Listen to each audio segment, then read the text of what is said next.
Losing weight and burning fat can be very challenging, and it's especially hard to stick it out if you don't see quick wins in the form of results either in the mirror or at least on the scale. Luckily, there are simple and effective ways to significantly speed up this process. Whether it's changing your diet, increasing your physical activity, or making small lifestyle changes, there are many options available to help boost your metabolism and get your body burning fat more efficiently. So today, I want to go over 10 simple ways to speed up your fat loss, and each one is backed by scientific evidence proven to be effective at helping people lose weight and burn fat. And first, I want to start with a technique that many of you have never heard of, known as protein sparing modified fast, or PSMF in short. This is a weight loss approach designed to get you as lean as fast as possible. It accomplishes this by putting you through a low carb, low fat, high protein diet that restricts calorie intake to a minimal level. The PSMF diet typically only includes lean protein sources such as chicken, fish, and turkey, as well as low-carb vegetables like spinach, broccoli, and cauliflower.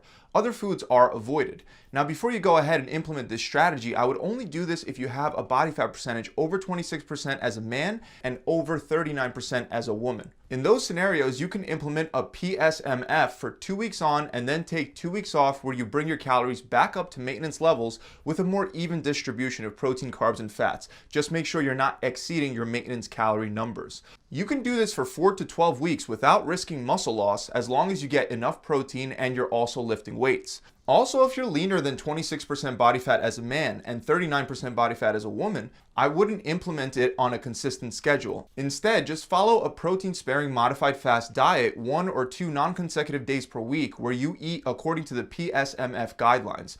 You want to try to do this on days that you're not exercising, because your body doesn't need the additional calories on those days. Simply only consume lean protein sources and avoid all other foods. Make sure to get at least 0.73 grams of protein per pound of body weight per day while following this eating schedule. Even though following this kind of plan can be very challenging, when it's done right, it's one of the, if not the fastest way to lose weight while retaining muscle mass. Another strategy, instead of a protein-sparing modified fast, is to simply do a more aggressive cut. In other words, you increase your calorie deficit. Keep in mind that once again, your current level of body fat determines how much more aggressively you can cut your calories back without losing muscle. And if you don't know your current body fat percentage, just take a look at the screen as I explain each body fat percentage category. So if you're a male with over 26% body fat or a female with over 39% body fat, you can shoot for a calorie deficit of 40 to 50% under maintenance calories.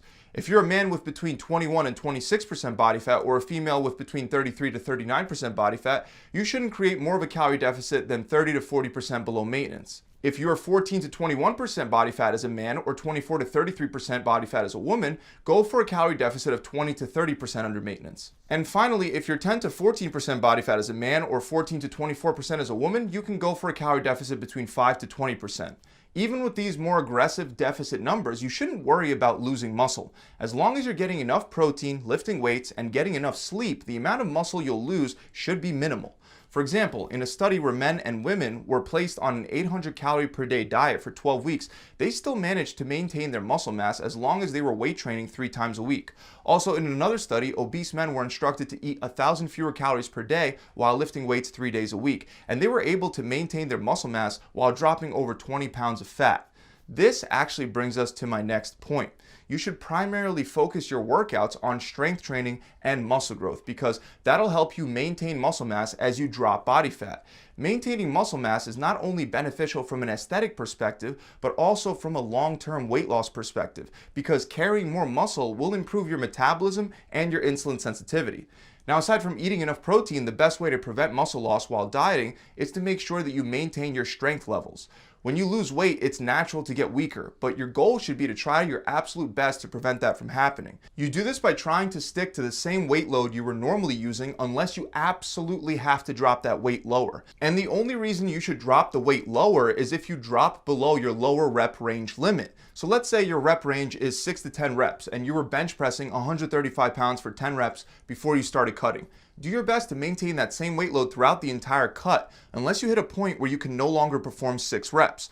Only then you can drop the weight by 5 to 10 pounds and repeat that same process. The point is, don't make the mistake of just dropping the weight automatically because you feel tired from cutting calories. Fight to maintain as much weight on the bar as you can over time.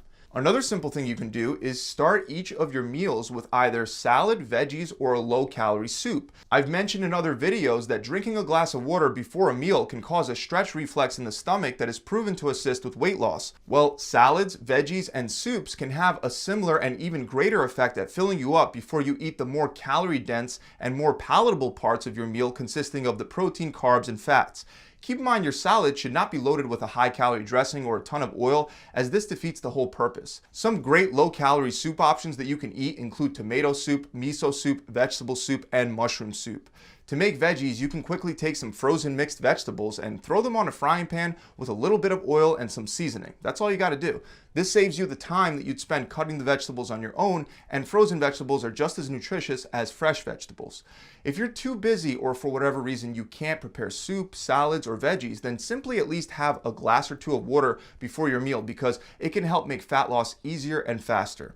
Eating more fiber in general is another simple and effective way to maintain a calorie deficit. Fiber has a filling effect, leading to a reduction in calorie consumption. For example, there are studies that show adding 14 grams of fiber per day can decrease total daily energy intake by 10%.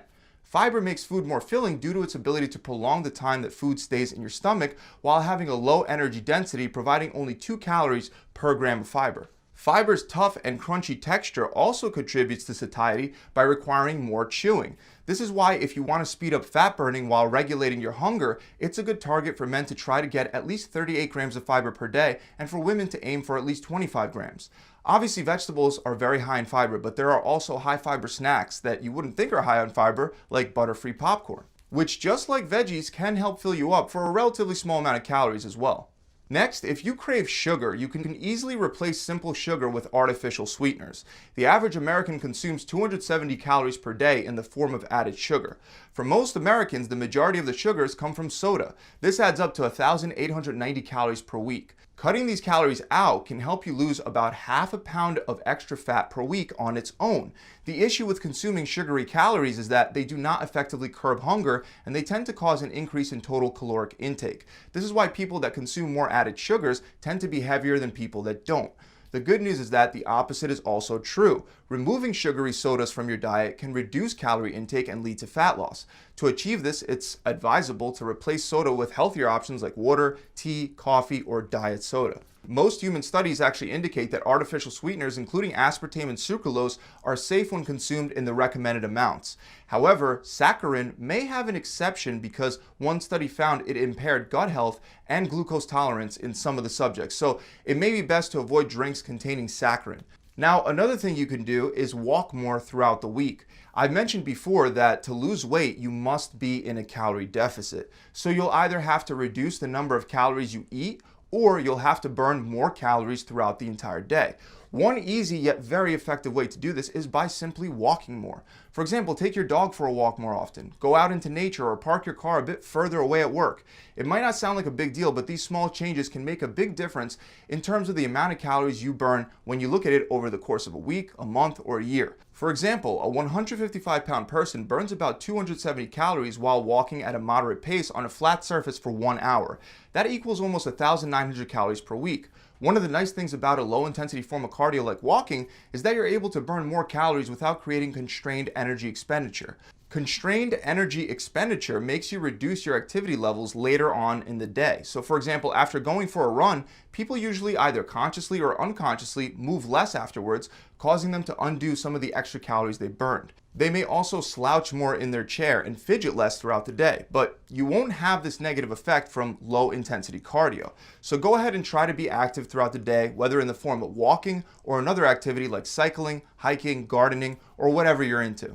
Another excellent way to speed up fat loss is by incorporating high-intensity interval training, also known as HIIT, into your workout routine. An example is combining exercises like burpees, squats, and mountain climbers in a short 20-minute circuit with minimal breaks. For example, according to Harvard Health Publishing, a 185-pound person can burn up to around 577 calories in just 30 minutes of doing a high-intensity interval training cycling session. Given that it's estimated that 1 pound of fat contains around 3,500 calories, that means adding 30 minutes of HIIT to your daily routine would burn over 1 pound of body fat per week if you're above 185 pounds. Next, you want to make sure that you're getting all your essential vitamins and minerals to speed up fat loss. Pretty much all vitamins and minerals will impact your weight loss results in one way or another. For example, iodine is vital for the synthesis of thyroid hormones, which impact your metabolism. Calcium assists with weight loss by affecting adipocyte metabolism. Zinc will impact your metabolism as well and can have a big effect if you're currently deficient. In one case study, for example, a zinc-deficient woman raised her resting metabolic rate by 527 calories a day just by fixing that deficiency.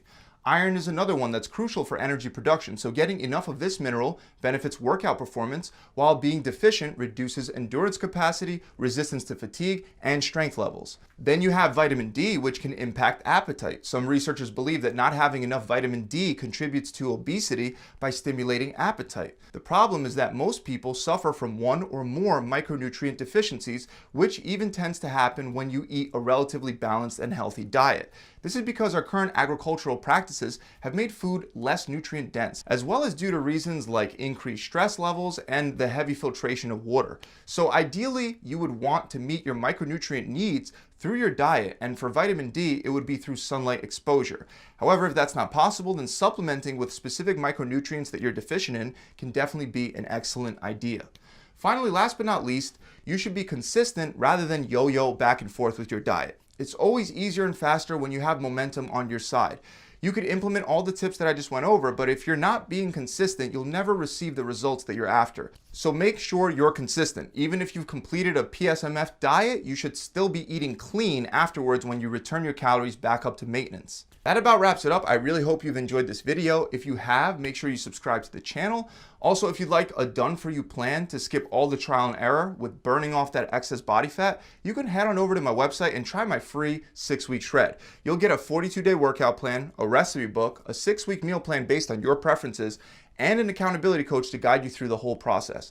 To find out how the program works, just click the link in the description, or you can head straight on over to my website at gravitytransformation.com. I'll see you guys soon.